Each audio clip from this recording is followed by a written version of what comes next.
ഇന്ന് തന്നെ ഡൗൺലോഡ് ചെയ്യൂ. കാണൂ നിങ്ങളുടെ ഫേവറേറ്റ് ഷോസ്. എന്തായാലും സൂര്യമംഗലം തറവാടിനോട് എനിക്ക് നന്ദിയും കടപ്പാടുമുണ്ട്.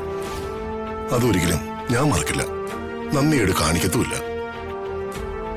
സരസ്വതി തമ്പുരാട്ടി വാനപ്രസ്ഥം എനിക്ക് വിധിച്ചാലും അത് സ്വീകരിക്കാനും നടപ്പാക്കാനും ഞാൻ തയ്യാറാണ്. എനിക്കെന്താ രാജു പ്രത്യേകത? ഋതിക മാഡം സുന്ദരി മാത്രമല്ലല്ലോ, സൽസ്വഭാവി കൂടിയല്ലേ? ആണോ? ഞാനത് അറിഞ്ഞില്ല. എനിക്ക് ഈ പുകഴ്ത്തലുകൾ കേൾക്കാൻ വലിയ ഇഷ്ട. എന്റെ ഗുണഗണങ്ങള് ഒന്ന് വർണ്ണിച്ച രാജു, ഫീസ് തരാം. ഈ വാശിയും ദേഷ്യമൊക്കെ ആദ്യം ഒന്ന് കുറയ്ക്ക്, എന്നിട്ടേ ഞാൻ വർണ്ണിക്കാം. ദേ, അമ്മമ്മ മിണ്ടാത്തന്റെ ദേഷ്യത്തിൽ നിൽക്കാ ഞാൻ. എന്റെ ദേഷ്യം രാജു ഇരട്ടിയാക്കല്ലേ? കൊച്ചു മകളോട് മിണ്ടാതെ അമ്മമ്മ എവിടെ പോവാനാ? ഒന്ന് വെയിറ്റ് ചെയ്യേ, അമ്മമ്മ വിളിക്കും. ഇനി വിളിച്ചാലേ ഞാൻ മൈൻഡ് ചെയ്യില്ല.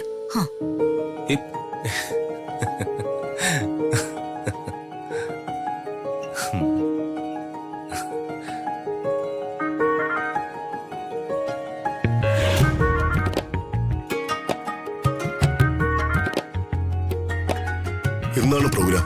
15-ാം തീയതി വൈകിട്ട് 7 മണിക്ക്. മറ്റാരൊക്കെ ഉണ്ട് ചടങ്ങില്?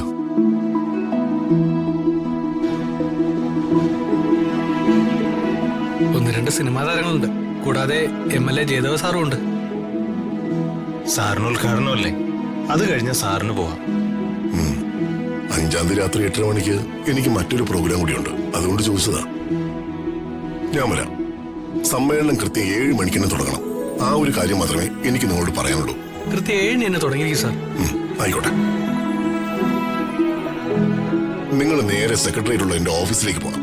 ഓഫീസിൽ എന്റെ പ്രൈവറ്റ് സെക്രട്ടറി ഉണ്ട്, മിസ്റ്റർ ബാലേന്ദ്രൻ. അയാളോട് പറഞ്ഞ് എന്റെ പ്രോഗ്രാം ഡയറിയിൽ ഇത് കുറിപ്പിക്കണം. ശരി സർ. ശരി, എന്നാ ഞങ്ങൾ ഇറങ്ങട്ടെ സാർ. പൊക്കോ. ശരി സാർ. ഞാൻ കൃത്യസമയത്ത് തന്നെ എത്തിക്കോളാം. ശരി സർ. ശരി സാർ.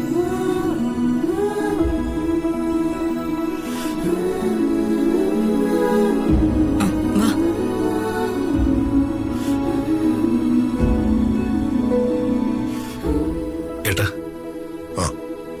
എന്താ ശരാ?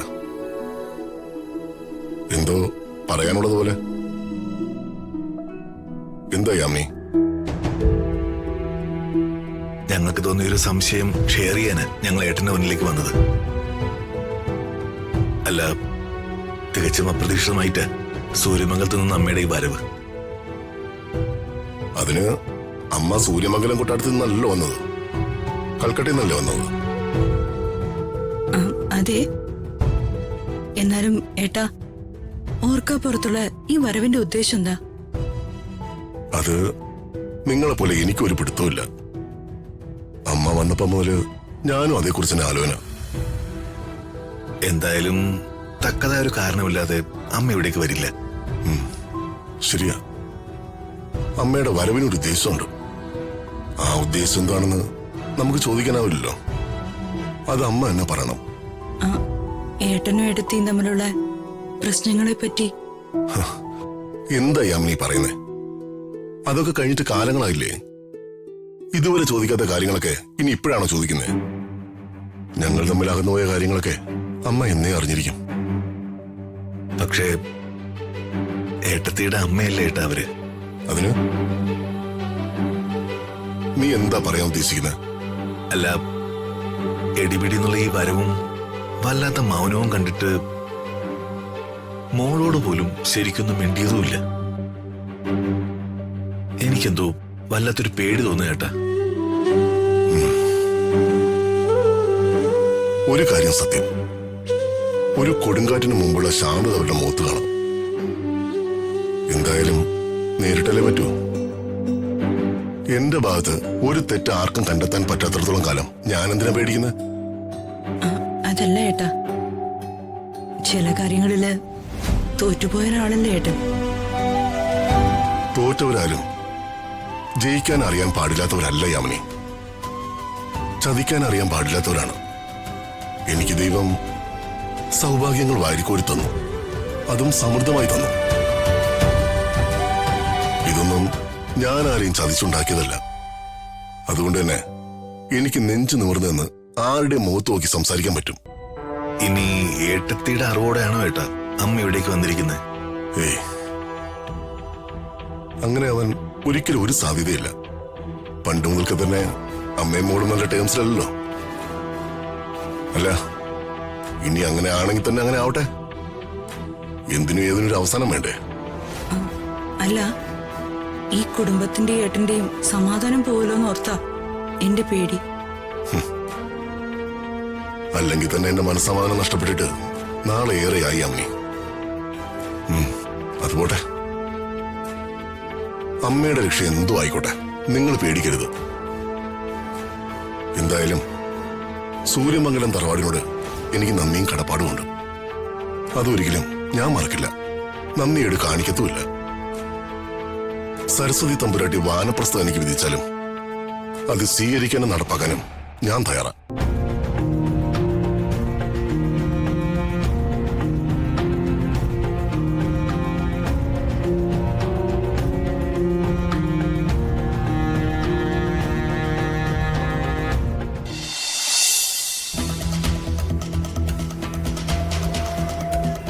എന്നോട് എന്തോ പറയാനുണ്ടെന്ന് പറഞ്ഞ് കയറ് പൊട്ടിച്ചിട്ട് എന്താ കാര്യം? കയറ് പൊട്ടിക്കാൻ ഞാനെന്താ വല്ല കാളയും പശുവും മറ്റോ ആണോ? ചില നേരത്ത് നിനക്ക് നാൽക്കാലികളുടെ സ്വഭാവം. നീ കാര്യം പറയും. എന്തിനാ കിടന്നിങ്ങനെ ബഹളം വെക്കുന്നത്? ഒരു അത്യാവശ്യ കാര്യം പറയാനാ അമ്മേ. ആ അത്യാവശ്യ കാര്യം എന്താന്ന് വെച്ചാ ഇങ്ങോട്ടൊന്നും മൊഴിയേ. അമ്മേ, അംബികമ്മയുടെ ഇപ്പനെ വിളിച്ചിരുന്നു. അല്ലെങ്കിലും തൊട്ടേനും പിടിച്ചേനും ഒക്കെ ആ പെണ്ണുമ്പിളയ്ക്ക് നിന്നെ വിളിക്കുന്നതാണല്ലോ തൊഴില്. ശ്ശോ, ഇതെന്റെ കാര്യത്തിനാ വിളിച്ചേ. നിന്റെ കാര്യം എന്തോന്നാ? അവരുടെ വക ഒരു ഏഷണി. ആ രാജു ഋതികയോടൊന്ന് വർത്താനം പറഞ്ഞു കാണും. ഇതൊന്നും അല്ലമ്മേ. വർമ്മ സാറിന്റെ വീട്ടിലെ പുതിയൊരു അവതാരം വന്നിട്ടുണ്ട്. പുതിയൊരു അവതാരോ? അതെന്താ? സൂര്യമംഗലം കൊട്ടാരത്തിലെ മഹാറാണി എഴുന്നള്ളിയിട്ടുണ്ട്. മഹാറാണിയോ? എടി, ഈ മഹാറാണിയും മഹാരാജാവും ഒക്കെ പണ്ട് 16-ാം നൂറ്റാണ്ടിലാ. ഇപ്പൊ അവരുടെ അനന്തരാവകാശികൾ പലരും ലോട്ടറി ടിക്കറ്റ് വിറ്റ് നടക്കുവോ? അമ്മേ, ആ ഋതികയുടെ അമ്മയുടെ അമ്മ വന്നിട്ടുണ്ടെന്ന്. അവരൊരു കൊട്ടാരത്തിലേതാണെന്ന്. ആ അങ്ങനെ പറ. അതൊക്കെ ശരിയാ. അവരൊക്കെ പണ്ട് രാജ്യം ഭരിച്ചിരുന്നു. ഇപ്പൊ അതൊക്കെ പറഞ്ഞു വന്നാലേ കാരണം തടി വീഴും. ഞാൻ പറയുന്നൊന്ന് അങ്ങോട്ട് കേക്ക്. ഋതികയുടെ ഈ അമ്മമ്മ വന്നിരിക്കുന്നത് എന്തോ ഒരു ഗൂഢ ഉദ്ദേശത്തിന് വേണ്ടിയാ. അവരുടെ ഗൂഢ ഉദ്ദേശം അവരങ്ങ് നടപ്പിലാക്കട്ടെ. അതിന് നിനക്കെന്താ? അവര് വന്നിരിക്കുന്നതേ രാജുവിന്റെയും ഋതികയുടെയും കല്യാണം നടത്താനാണോന്ന് അംബിക മേഡത്തിനൊരു സംശയം.